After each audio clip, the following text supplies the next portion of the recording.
Hello, everyone. My name is George Hansis. I'm with Enbridge Gas Distribution. I'll be sharing an overview of Enbridge's commercial, industrial, as well as CAM. We'll be presenting some of the low-income programs. So before we begin, I hope everyone is in the right room. Okay, so Enbridge's DSM programs. The agenda for today is going to be describing at a high level what Enbridge corporate is doing to be a part of a lower carbon future. And then we're going to drill down into some of the DSM program offerings. I'll speak to the commercial programs. I'll touch on some of the industrial programs as well. And then my colleague Cam Black will talk about affordable housing and low-income programs. So a little bit about Enbridge. Enbridge has been around for over 130 years. Our franchise territory, as shown there, is in gray. Recently, we've come together with Union Gas. Their franchise territory is shown in the map there as blue. And together we have over 200 years of experience delivering safe and reliable natural gas to our customers. We serve 3.6 million customers, heating over 75% of Ontario homes. And Enbridge employs 4,500 Ontarians from Chatham-Kent to Sarnia, down to London, Niagara Falls, through GTA, over to Kingston, up to Ottawa. So the entire province. Between 1995 and 2015, through our DSM programs, we've achieved 19 million tons of CO2 emission reductions, which is a fantastic accomplishment. Just to kind of give you also some scale as to our distribution main lines, we have over 100,000 kilometers of distribution main lines in that territory, which is pretty massive. So what are we doing on a corporate level to be a part of a lower carbon future? Enbridge is doing 4 things: reducing emissions by using more gas, by switching away from low efficient oil, propane, wood, and going towards high efficient natural gas, clean burning natural gas for home water heating. For every 100 BTUs that's extracted from gas wells, 90 of those BTUs, or 90 units of energy, will actually reach our customers. So it's a very efficient delivery of energy. Also, reducing emissions by switching from heavy-duty transportation from diesel to compressed natural gas. Diesel and petroleum, they're secondary fuels, whereas because they require processing and refining, whereas natural gas is a primary fuel. Essentially, it's unchanged as it comes out of the ground and into the pipeline. We're reducing emissions by using carbon neutral gas. So by blending hydrogen and renewable natural gas from waste into our pipeline, and I'll speak a little bit about that. Reducing emissions by investing in solutions other than gas. So for example, geothermal systems that use a differential between the outdoor temperature and the ground temperature to deliver air conditioning requirements as well as space heating requirements. Since 2002, Enbridge Inc. has invested over $7.8 billion in renewables and power transmissions. Things like geothermal utility in Neil Hot Springs, which is a geothermal system that generates 23 megawatts of electricity, which is enough to power 18,000 homes. 19 wind farms generating 3,400 megawatts, and some other projects including hydroelectric, waste heat recovery facilities. So a number of investments that Enbridge is doing at a corporate level. And finally, one that we're all familiar with is reducing emissions by helping our customers use less gas. Those are, your traditional DSM programs, which we'll get into. Helping our customers choose good technologies to help them become more efficient and more competitive.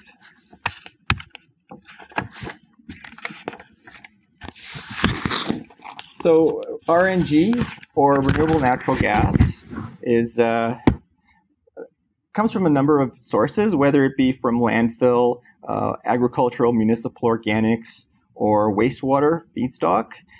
It could It could then be sent to an anaerobic digester, which is a process where microorganisms break down the biodegradable material to produce biogas, which is methane rich. And that biomethane could then be inserted into the pipeline system to deliver the fuel for home water heating, public transportation, power generation, and so on. But what about the graphic on the bottom left, which is power to gas? Since electricity can't be stored when there's a surplus, an electrolyzer can actually take water and break it into its molecules. You can break it into hydrogen and into oxygen. So the hydrogen can be stored and the oxygen can be released as pure oxygen into the environment.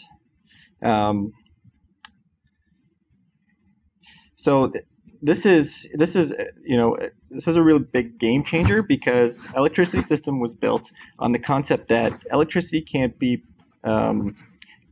be stored at the same time. We can't store a large amount of electricity. We have to consume it at the same time that we generate it.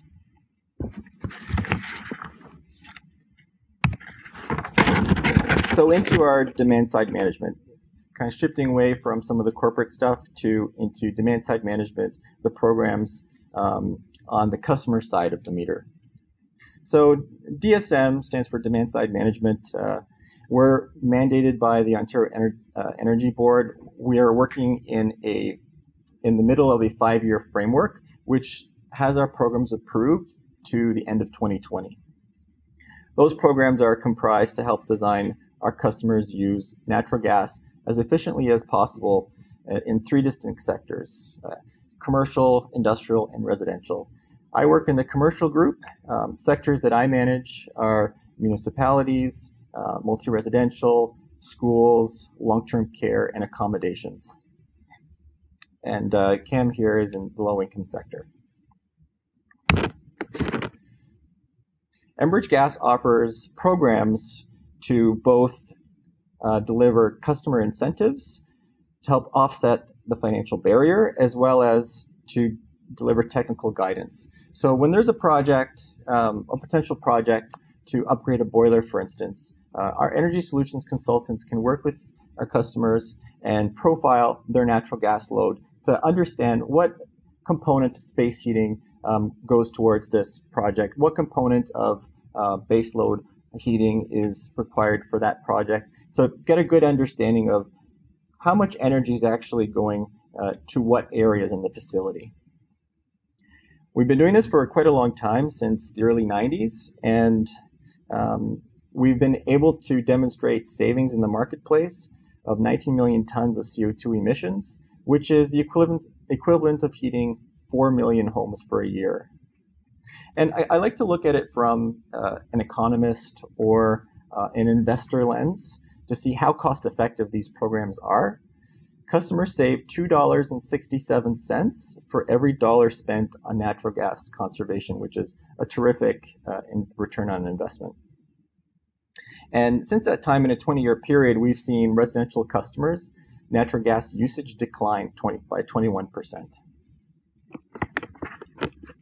These are statistics that are coming from the Environmental Commissioner of Ontario. So getting into our demand-side management programs, there's 4 pillars to our DSM programs: education, opportunity identification, quantification of those opportunities, as well as monetary incentives. The education piece comes in the form of having a direct relationship with energy solution advisors. We have access to technical workshops, technical consortiums, trade shows and organizations to connect you with. Developing that foundation of education is fundamental. The second pillar is opportunity identification. A lot of people want to be energy efficient, but they just don't know where to start. So working with our energy solutions advisors, helping identify those opportunities, understanding and profiling your gas load to see where there may be potential opportunities. But then quantifying those opportunities. How much are those opportunities actually worth? So you can say, okay, this is, an idea is to upgrade your boiler or add insulation to a hot water pipe, but how much dollars and cents is that going to translate onto the bottom line? So our energy solutions advisors can actually provide the business case for that analysis. And then finally, you have, an opportunity that's been fully vetted, but that's great, but it's still on paper. So the monetary incentives to help offset that and create action and implementation.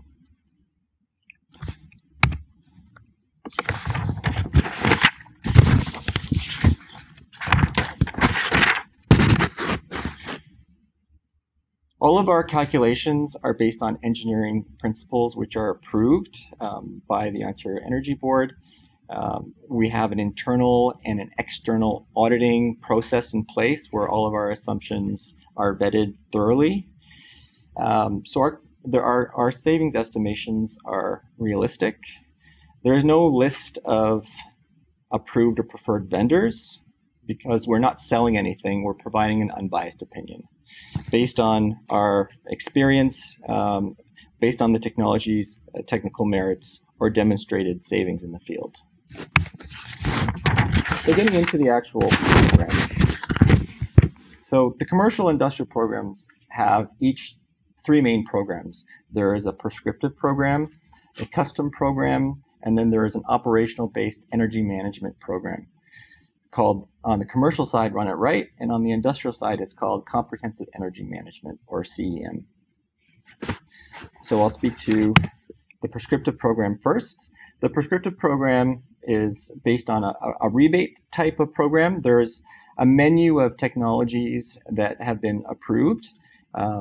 There's 20 or so technologies. The program works like a coupon where rebates are provided upon proof of purchase based on all of the technical requirements of that technology being met. Customer rebates typically cost about 20 to 40, offset 25 to 45% of that incremental cost.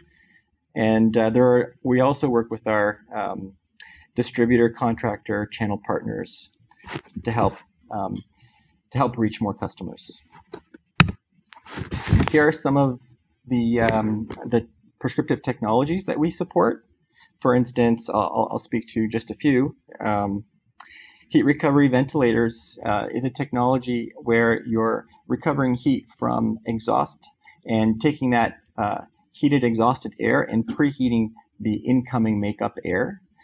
So you're becoming more energy efficient. Instead of having to heat air from -20, now you can heat air from -15, for instance. So that's where the natural gas savings come from. Infrared heaters. This is a technology where infrared heat is heating people or objects rather than heating a big space. An example of this is a packaging line where you have packaging assembly workers, and rather than heat a giant warehouse, which is very costly, you can keep the workers quite comfortable by offering IR heating. And another example could be condensing furnaces or condensing boilers, where you're able to extract both latent and sensible heat from the heat transfer. So that is the prescriptive program. The custom program works in 3 tiers. So anything that doesn't fall into the prescriptive program would fall into the custom program. On the custom program side, the incentive is based on a tier. So tiered incentive structure are based on the percentage of total natural gas savings. So a project is calculated to save X amount of natural gas. Say it's 100,000, say it's 10,000 cubic meters of natural gas that's saved by installing a new boiler, for instance. That is compared to your annual natural gas bill. So if your annual natural gas bill was 100,000 cubic meters, 10,000 is 10%. So you would fall under the first tier, which is incented at a rate of 10 cents. So the more that opportunity would save, the better the opportunity is, the more incentive is available to help action and implement that specific opportunity. Incentives are paid upon proof of purchase and installation. There isn't an M&V that is a requirement for this program. I'll give you an example with a case study. This is a makeup air unit that was installed in a condo. This particular makeup air unit serviced corridors and common spaces. The existing unit was 80% efficient. It was indirect gas-fired makeup air unit. And the new proposed retrofit was to go with a condensing makeup air unit with a variable frequency drive. So their savings are coming from two areas. One is from combustion efficiency savings. So by going from 80% now to 90%, there is 10 more units to deliver the same amount of heat. That's one section of the savings. The other section of the savings is on the VFD, where you have control type savings. And by this particular building, it was running 24/7. They had no way of controlling the amount of flow and as well as the set point temperature. So the load was not being matched to the building's demand. And so by implementing the VFD, they were able to determine time of use of the building that it wasn't required to have those set points as high as they were and to have the flow as high as it was. So they were able to bring down the flow to 70% after 12 midnight to 6 a.m. as well as during the business hours, and as well change the set point temperature as well. So the savings came from a number of areas. This particular incentive was $8,000. The project cost $23,000 and had a calculated gas savings of about 50,000 cubic meters of natural gas. That 50,000 cubic meters translates to an avoided cost of $12,300, and it paid back in just over a year.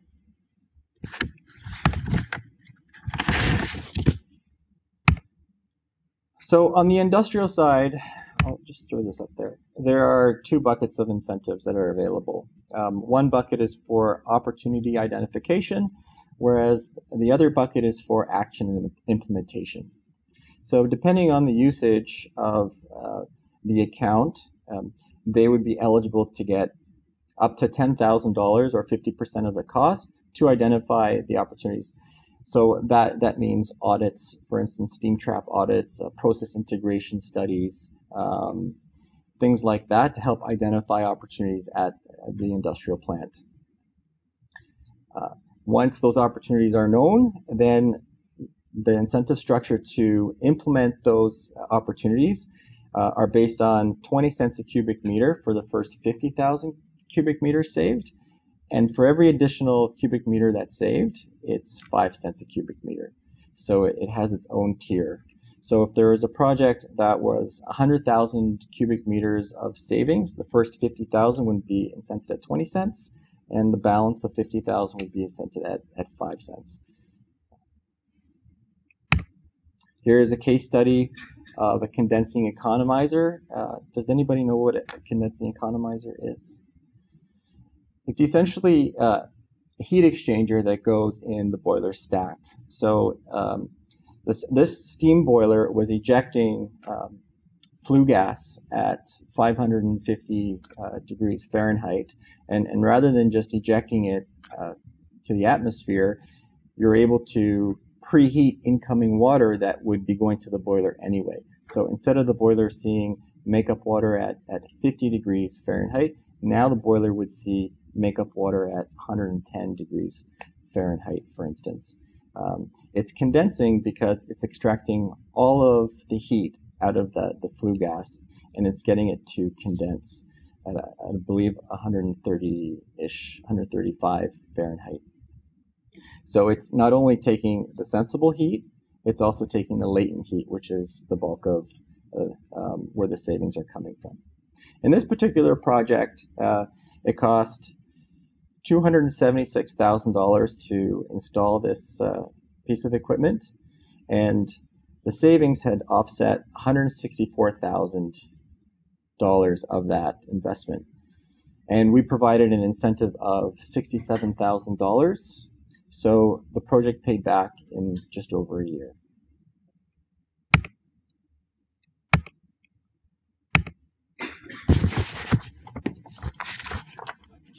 So far, we've talked about the prescriptive program for both commercial and industrial, and the custom program for both commercial and industrial. The final piece is operational-based improvements and energy management. On the commercial side, our program is called Run It Right, and it sets out to find operational-based improvements and quantify them. And it targets 5% of energy savings. The program will incentivize a site audit.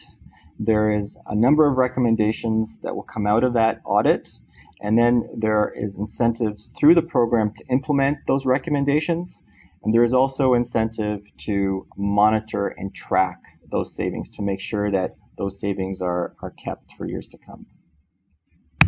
So how much incentive is available through this program? There is $1,000, which is available for the facility investigation. If you choose to use your own business partner or contractor to do the facility investigation, that's where that $1,000 would come in. If you don't have an investigation agent, then Enbridge can assign one for this particular program, and there would be no cost to our customers for that. There's up to $8,000 towards implementing those recommended efficiency measures, or 50% of the cost. Sorry, it's 100% of the cost, 100% up to $8,000. And $1,000 towards EMIS, which is Energy Management Information System. Basically, it's like a dashboard where you're able to track in real time your energy consumption so that you can make sure you're on the right track. And we also provide a $250 energy efficiency partner incentive for our channel network. So why manage energy at all? You're able to make better capital investment decisions, understanding and knowing where your energy is being utilized at your facility. You're able to identify and quantify operational improvements.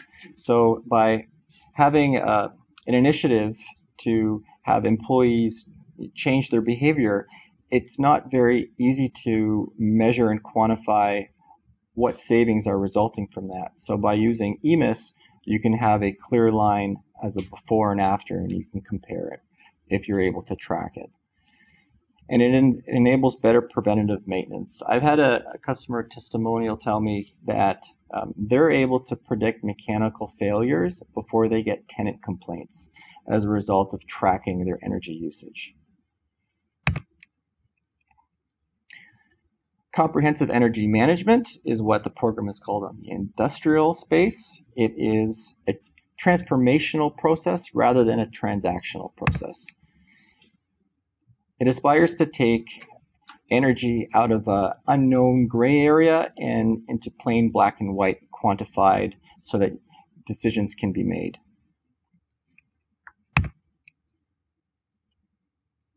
And finally, with energy management, if you can't measure it, you can't manage it. So a part of this program is an upgrade of your meter to make sure that you're able to get pulses out of it so that we can start tracking your energy consumption.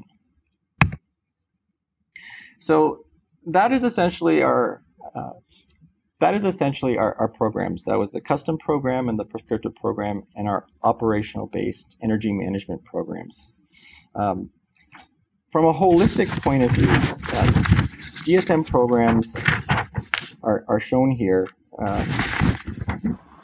We cover optimizing the design right at the outset. I didn't speak about this one, the very first pillar here. It's called our Savings by Design program, where we have a team at Enbridge that works with builders and architects to make sure that building code is actually being exceeded. right in the blueprints, right at the design stage. And then from capital investments for new projects, supporting retrofits, helping overcome the cost barriers, operational-based improvement in energy management.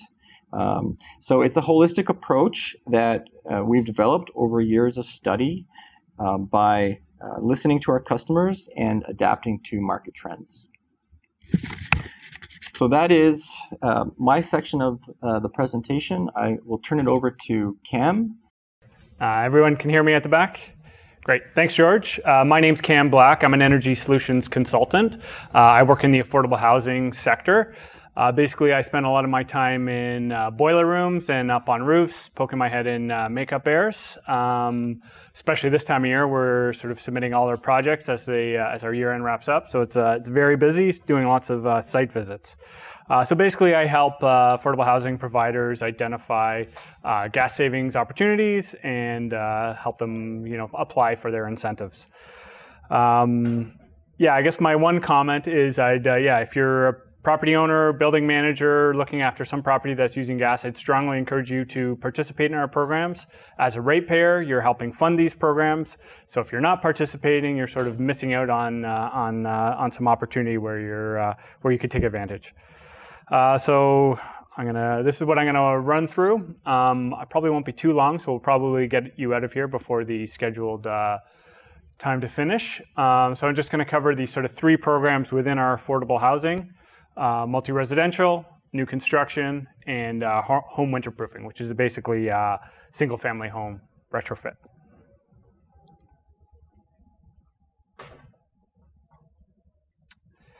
So the multi-residential or commercial for affordable housing, this is sort of what it includes. So basically, we're targeting any nonprofit housing provider, municipal housing provider, any building that's Part 3 would be sort of considered multi-residential, or conversely, a townhouse complex heated from a central boiler plant. We'd consider that eligible for multi-residential, even though it would be technically Part 9 under the building code. So basically, for affordable housing providers, you're looking at building assessment, enhanced financial incentives, so incentives increased from the standard offering that George was just talking about. There's a few direct install measures, so measures where Enbridge pays the installer directly to put that measure in the building. Typically, those are in-suite measures. It also includes an energy audit, so energy audit subsidy is not included for sort of standard multi-residential or private multi-residential buildings. And we also have some funding set aside for resident engagement.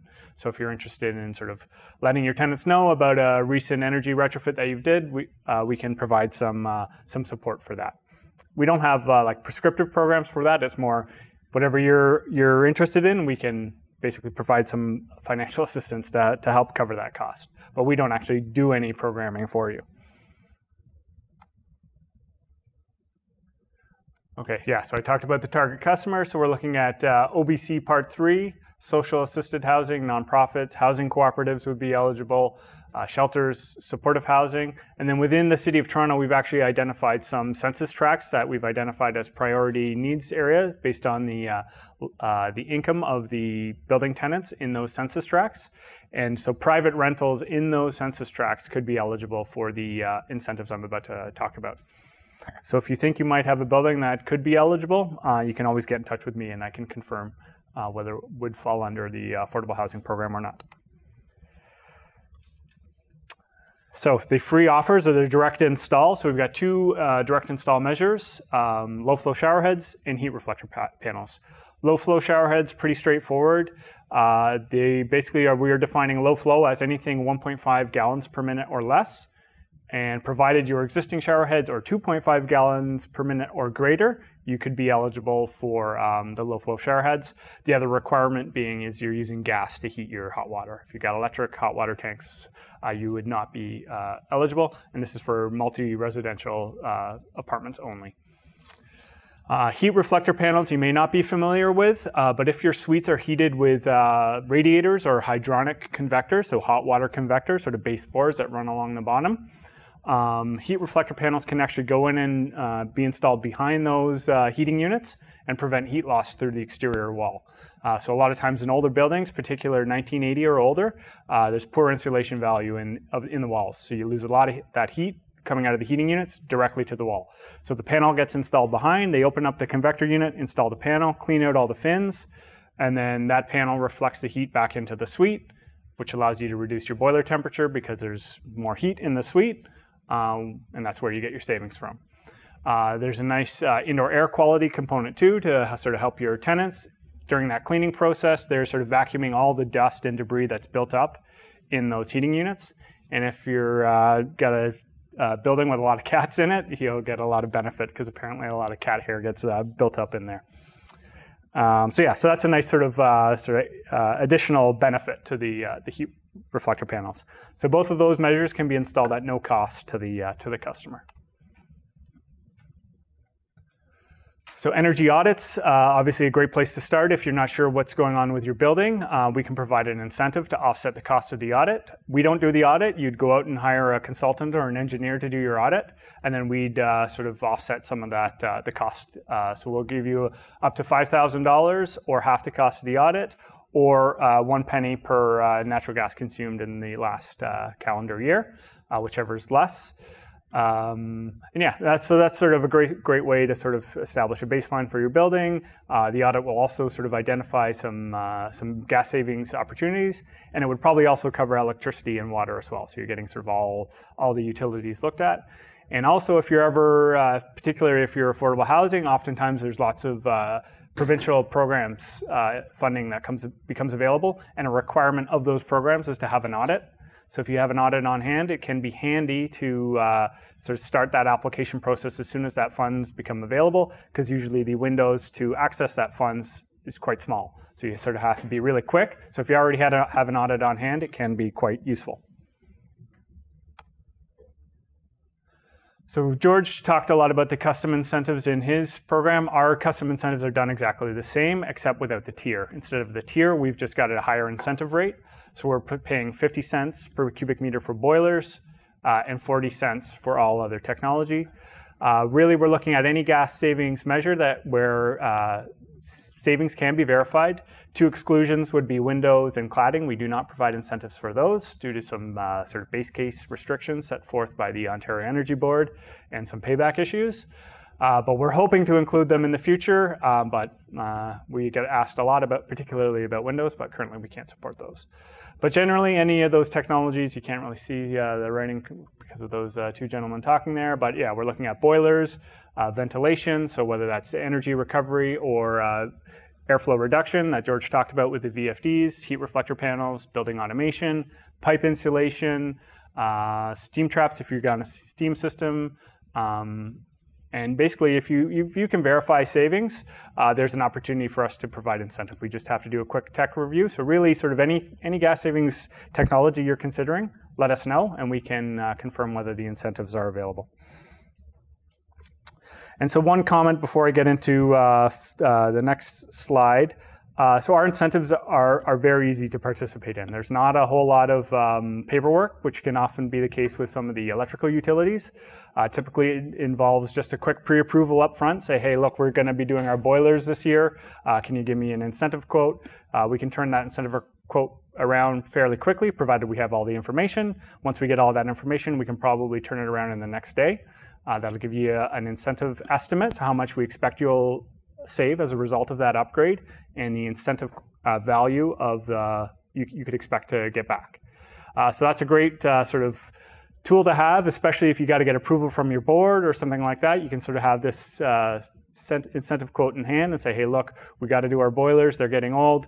Here's how much incentive Enbridge is going to give us. Here's how much savings they verified. So this is what our reduced operating costs will be. This is what our payback is going to look like. So it's a nice way to sort of assist with that approval. And our contractors who work with us regularly use that report we provide as a sales tool when they go out and are pitching for boiler projects, for example. They'd go in and say, hey, look, I've already talked to Enbridge. This is how much incentive you're going to get if you choose our equipment. So if you're doing it yourself, you can have that information already available. So that sums up the custom. And then like George was talking about, we also have prescriptive. I'm not going to go through all these individually, but suffice to say the incentives are anywhere from 2 to 4 times higher than the prescriptive incentives. Obviously, there's less technologies under affordable housing because George is dealing with more sectors. So in an apartment building, really, you're looking at water heating, space heating with your boilers, and ventilation. Those are really the sort of 3 prime areas of gas use. You know, we don't have infrared heaters or kitchen gas equipment. That's usually on the restaurant side. So we're looking at boilers. And I guess another comment, so the fixed incentives are generally not as lucrative as the custom incentives. So a good way to look at the fixed incentive is sort of like the baseline incentive you could get for a technology. And again, if you know the specs of your boiler or your piece of equipment are not within the range of prescriptive, then it would automatically fall to a custom incentive. So water heaters, makeup air units, condensing, so they'd have to be condensing makeup air units, not sort of standard 80% efficiency, where we need 90% or greater. Energy recovery. So energy recovery is a really big it's sort of the next technology on the ventilation side. The incentives are very lucrative, and it's a great way to save a lot of gas. So if you've got a sort of old makeup air system and that you're looking to replace, definitely look at energy recovery as a part of that, because you'd be surprised how much incentive you'll get back. Heat recovery again. So I've also done a couple case studies. So this is similar to George's, so I'll skip it. It's a makeup air VFD, you know, $8,500 added cost, good incentive from Enbridge, 2-year payback. So those types of measures are very quick turnaround, very lucrative on the incentive side, because the capital cost to move ahead with them is not very high. Now this is a good example of a customer who took advantage of the direct install measures to bring down the payback of their boiler retrofit. So it's a privately owned affordable housing building. So they're one of those buildings in the census tracts that are eligible for our affordable housing program. They did a boiler replacement. They installed the Novatherm heat reflector panels, and they did low flow shower heads. So they are looking at $32,000 in added cost. The Novatherm shower heads done at no cost. And they're going to save almost 40,000 cubes of gas per year, which means about $12,000 avoided gas cost on their bills year over year.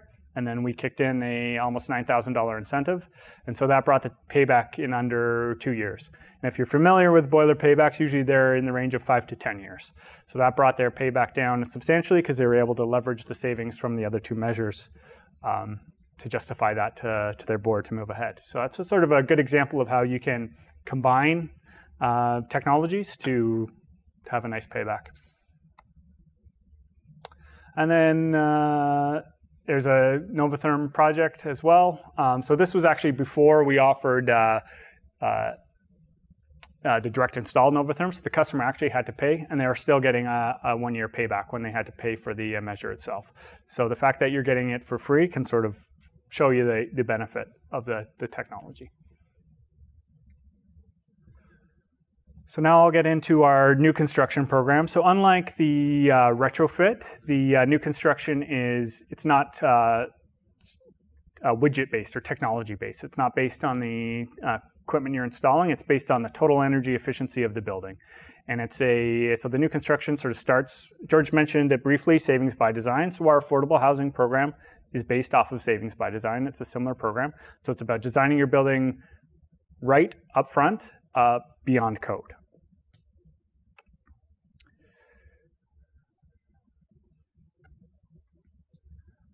So as long as you're building affordable housing units, you'd be eligible for this program. We're going to provide technical and financial support, and again, the objective to exceed Ontario Building Code.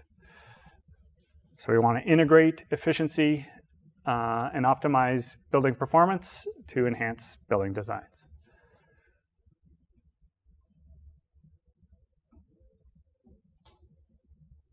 So some quick requirements. So they've got to be being built in Enbridge franchise area. Even though we've merged with Union, we're still separate utilities. So this would have to be an Enbridge service area, and you'd have to be using gas. And you'd also have to be either building affordable housing units as per the CMHC threshold, which is 80% of market rate in the region, or you're accessing some federal or provincial funding to have those units. So rent geared to income would be a good example of a provincial program. So the program journey, so it basically consists of 4 stages. It starts right up at the plan of review. So we'd like you to be in the design stage. So if you've already started construction, you're too late to participate in the new construction program. But basically, we're going to help you with we'll provide you with an energy model of your current design. That'll come out of the plan review meeting. And then we'll spend a full day workshop where we'll bring in building experts, subject matter experts, and do a sort of a live energy modeling. And these experts will help sort of optimize and make suggestions on ways you can improve your current design. And then out of that workshop, you'll get a report which includes 3 energy models. So it'll include the energy model of the building code, so the baseline. The reference. It'll include a baseline model, which is your initial design, and then it'll include a design that comes as a result of that workshop. So your final design, we call that. So we'll provide an incentive to offset any cost you incur to come to that workshop, and we obviously pay for the workshop itself. So we'll pay up to $7,500 to offset your cost. So if you have to bring your architect, they're probably going to bill you for that, so you can offset some of that cost. And then you'd go away with your report, and then you'd complete your construction. And then, provided you built that building to the energy model design that you chose out of the workshop, we'd then provide you with an implementation incentive after construction, and then commissioning incentive as well. So you're making sure that equipment's operating the way it's supposed to operate. So incentives, here we're going to distinguish between multi-residential, and which is part 3, and single-family home, which is part 9 for the incentives. So it's tiers above Ontario Building Code. So as you move right, you're going to a higher threshold above building code. So 17% above building code is the highest threshold where you could access the most amount of incentive. $1,000 per unit, capped at $120,000, and that's $1,000 per affordable housing unit. So it's common for new construction programs to have a mix of affordable and market rate, but we'd be only providing incentive on the affordable. So if your incentive your number of affordable units in that building was small, you might consider going with savings by design, which is our standard commercial program, because you might be able to get more money that way, depending on how many units you have. And then for single-family homes, or Part 9, instead of exceeding Ontario Building Code, we're looking for Energy Star certification, which is above building code anyway, but that's the requirement we're doing. The incentives are a little bit higher because there's some enrollment costs and auditing costs that you'd have to incur to meet that Energy Star certification. So, for example, $1,500 per unit is the incentive there. On the multi-res side, it was only $1,000, so that $500 is going to offset the cost you'd have to incur to get that building or that home certified. So CMHC also announced some funding for new construction projects called the Co-Investment Fund. So some of the requirements for the Co-Investment Fund mesh nicely with our program. You have to exceed 25% above National Building Code to be eligible for that co-investment funding. So this is a great way to sort of get you towards that, get some money to help get you towards that target. And also there's some energy modeling that they require. So you can get an energy model out of this at no cost that you can provide as a requirement for the co-investment application. So that co-investment is just a pool of money that CMHC has made available for new construction projects.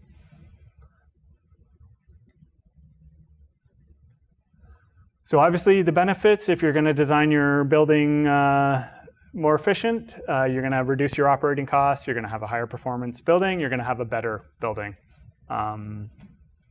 Also in the workshop, there'd also be some indoor air quality experts and tenant experts who can sort of help make that building a better home for your tenants as well. So there's a sort of a nice social piece to it as well. So this is a fairly new program. I think we're in our 3rd year. So we've only just had our first building go all the way through the program. So this was Thorold Nonprofit Housing, they built a 14-unit seniors residence down in Thorold. So yeah, they came into the project with a pretty good design, but we were able to make some suggestions to improve that design. So they got 35% above Ontario Building Code, and that's 2016 code, so before the code changed, 35%. The new code's more stringent, so probably wouldn't be that high based on the new code, but our threshold we dropped ours down to 17% for the new code. Yeah, so they're going to save about $6,800 projected per year, which doesn't sound like a lot, but when you think about it, it's only 14 units, and they're not particularly big because they're seniors units. It's pretty substantial savings. And estimated payback, they'll have paid off that initial investment in 5 years. Some testimonials. So we've worked with, Habitat for Humanity, who's building one home, right up to Toronto Community Housing, who is building those Regent Park towers. So we've got a variety of customers who participate. Everyone comes out of the workshop very happy and excited. So yeah, there's just a couple of testimonials. And then the last program, how are we for time? Good. This is not my program, but this is Jennifer's program, who works in our affordable housing group. So I'll quickly walk through home winterproofing. So basically, this is a free program for qualifying homeowners. So you have to be eligible. So single-family homes occupied by low-income earners. So it could be detached, semis, or townhouses. We have community-based delivery agents who are delivering this program. Works similar to that old federal eco energy program, where it involves a pre and a post audit. So basically, the home winterproofing, as it sounds, it's to reduce energy use, lower energy bills, and increase the comfort of the home by making it less susceptible to drafts. So really, it's focused around insulation, air sealing, and draft proofing. These measures will be installed for free to the eligible home. So they'll come in and do the audit, identify which measures they can do, install the measure, and then come and do a post-audit to verify the savings. So typically you'll see up to 30% savings on the energy bill, and obviously improved thermal comfort in the home.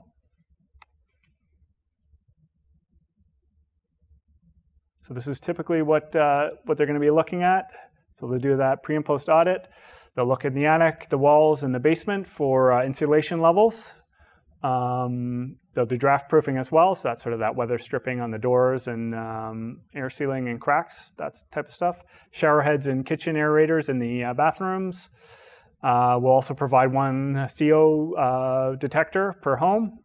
And like I said, it's installed by these contractors, these delivery agents who will do it. And then new for 2018, you can get a smart thermostat as well as part of our program. So I think this is just eligibility requirements. So typically, the older the home, the better. So if you're sort of 1980 and earlier, you'll definitely have a benefit. If you're in the 1980s, there's a good chance. And if your home's in the 90s, it's unlikely you'd be eligible to participate because the gas savings aren't there. So when we do programs like this, what Enbridge gets back is the gas savings. So if we can't make a reasonable justification for a gas savings claim, we don't provide incentive. So obviously the home must be heated with natural gas, and they must be Enbridge Gas franchise. Union Gas has a similar program. And then those are the income thresholds based on occupancy. Or if they're taking part in any of these government assistance programs, they'd automatically be eligible as well. And that's who delivers the program in different areas. So Greensaver in GTA in Niagara, Enviro Center in Ottawa, and then Windfall in Durham. Another testimonial. And that's it. So if you had any questions or comments, George and I will be happy to take them. Thanks for your time.